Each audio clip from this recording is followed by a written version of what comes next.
आज गणगौर व्रत है जो कि नवदुर्गा में तीसरे दिन पड़ता है, जिसे गणगौर तीज भी कहते हैं। इसमें पार्थिव शिवलिंग का निर्माण किया जाता है और माता पार्वती ने ये व्रत किया था तथा सभी सुहागन स्त्रियां इस व्रत को करती हैं और सुहाग की सामग्री चढ़ाई जाती है। बेलपत्री शिव जी को समर्पित की जाती है। आम, जामुन, नीम भी चढ़ाई जाती है और इसमें टेसु के फूल का विशेष महत्व है। इसमें टेसु के फूल चढ़ाए जाते हैं। श्री शिवाय नमस्ते। हर हर महादेव, हर हर महादेव, हर हर महादेव।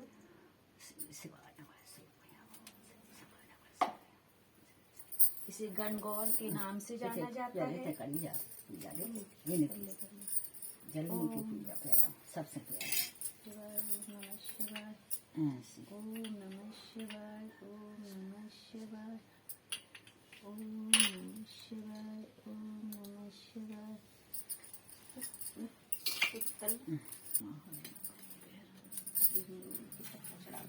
अपन पूजा कर लो ना, हल्दी तो लगाई दी, फिर कर ले।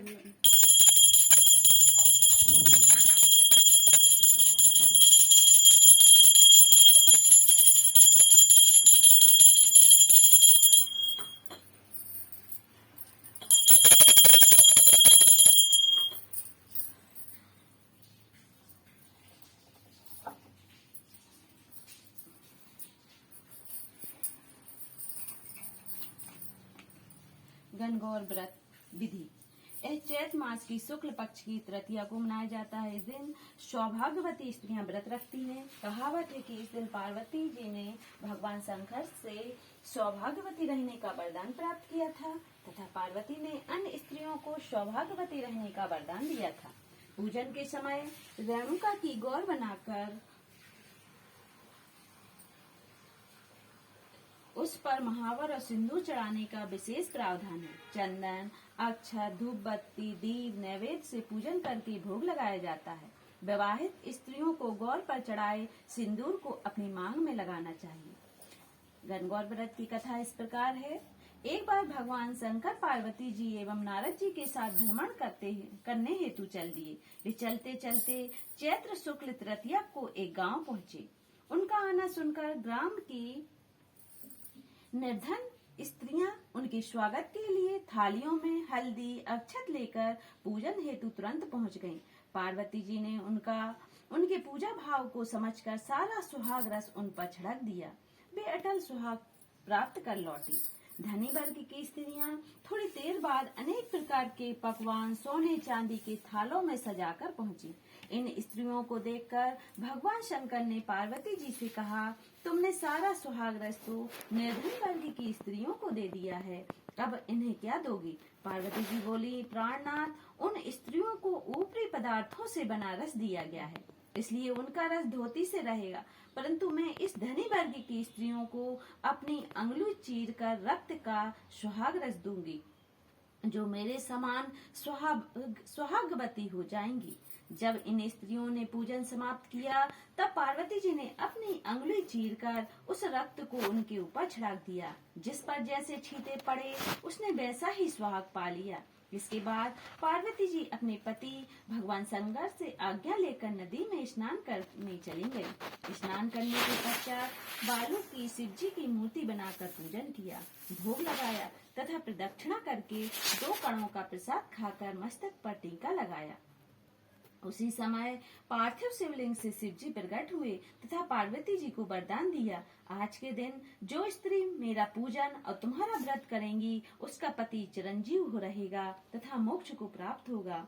भगवान शिव का यह वरदान देकर अंतर ध्यान हो गए। इतना सब करते करते पार्वती जी को काफी समय लग गया। पार्वती जी नदी के तट से चलकर उस स्थान पर आईं जहाँ पर भगवान शंकर और नारद जी को छोड़कर गई थी। शिव जी ने विलंब से आने का कारण पूछा तो इस पर पार्वती जी बोली, मेरे भाई भावज नदी के किनारे मिल गए थे। उन्होंने मुझसे दूध भात खाने तथा ठहरने का आग्रह किया। इसी कारण मैं आने में देर हो गई।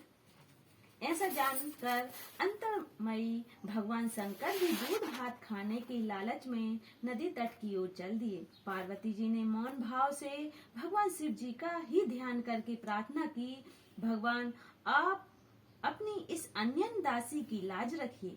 प्रार्थना करती हुई पार्वती जी उनके पीछे पीछे चलने लगी।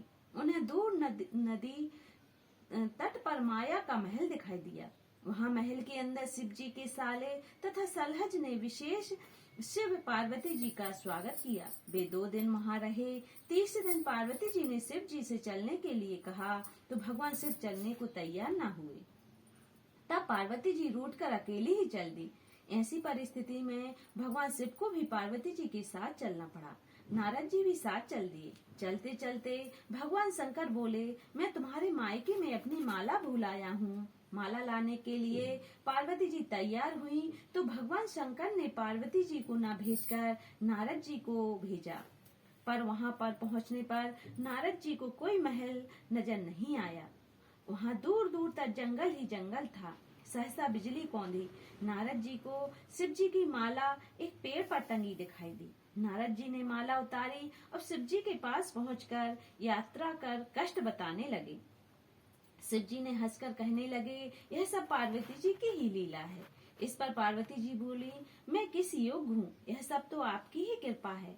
ऐसा जानकर महर्षि नारद जी ने माता पार्वती तथा उनके पतिव्रत प्रभाव से उत्पन्न घटना की उन्मुक्त कंठ से प्रशंसा की। जहाँ तक उनके द्वारा पूजन की बात को छिपाने का प्रश्न है, वो भी उचित ही जान पड़ता है, क्योंकि पूजा छुपाकर ही करनी चाहिए। क्योंकि पार्वती जी ने इस व्रत को छुपा कर किया था, उसी परंपरा के अनुसार आज भी पूजन के अवसर पर पुरुष उपस्थित नहीं रहते हैं। इस प्रकार माता पार्वती ने सभी सुहागन स्त्रियों के सुहाग की रक्षा की। वैसे ही सबके करना। जय माँ पार्वती जी, जय माँ दुर्गा। हर हर महादेव। श्री शिवाय नमस्तुभ्याम। ऐसे सबके सुहाग की रक्षा करना, सबके सुहाग को अटल रखना। जय माँ, जय हो गणगौर मैया।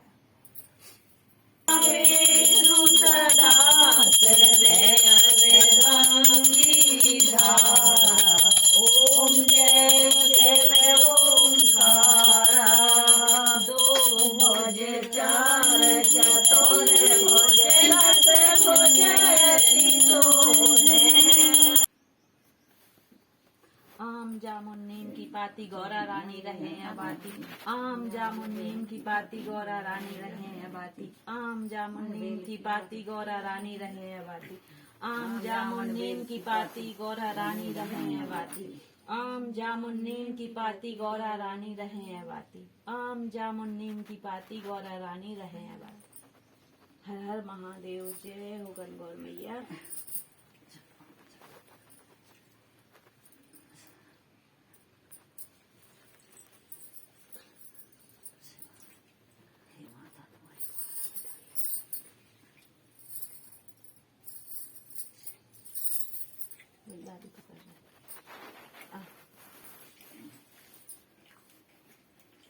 ये सुहाग रस है, सुहागिन स्त्रियों के ऊपर छिड़का जाता है। जैसे माता पार्वती ने छिड़का था, वैसे ही हम लोग एक दूसरे के ऊपर करते हैं। ये हमारा सुहाग अखंड बना रहे।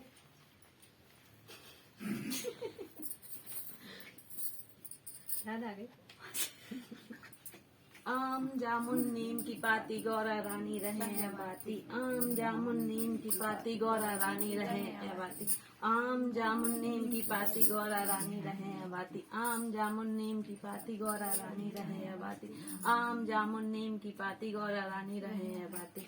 आम जामुन नीम की पाती गौरा रानी रहे बाती। आम जामुन नीम की पाती गौरा रानी रहे बाती। आम जामुन नीम की पाती गौरा रानी रहे बाती। पाती गौरा रानी रहे बाती। आम जामुन नीम की पाती गौरा रानी रहे बाती। आम जामुन नीम की पाती गौरा रानी रहे बाती। जामुन नीम की पाती गौरा रानी रहे बाती। आम जामुन नीम की पाती गौरा रानी रहे हैं बाती। आम जामुन नीम की पाती गौरा रानी रहे हैं बाती। आम जामुन नीम की पाती गौरा रानी रहे हैं बाती। पाती गौरा रानी रहे हैं बाती। आम जामुन नीम की पाती गौरा रानी रहे हैं बाती। आम जामुन नीम की पाती गौरा रानी रहे हैं बाती। आम जामुन नीम की पाती गौरा रानी रहे हैं बाती। आम जामुन नीम की पाती गौरा रानी रहे हैं बाती। आम जामुन नीम की पाती गौरा रानी रहे हैं बाती। आम जामुन नीम की पाती गौरा रानी रहे हैं बाती। आम जामुन नीम की पाती गौरा रानी रहे हैं बाती।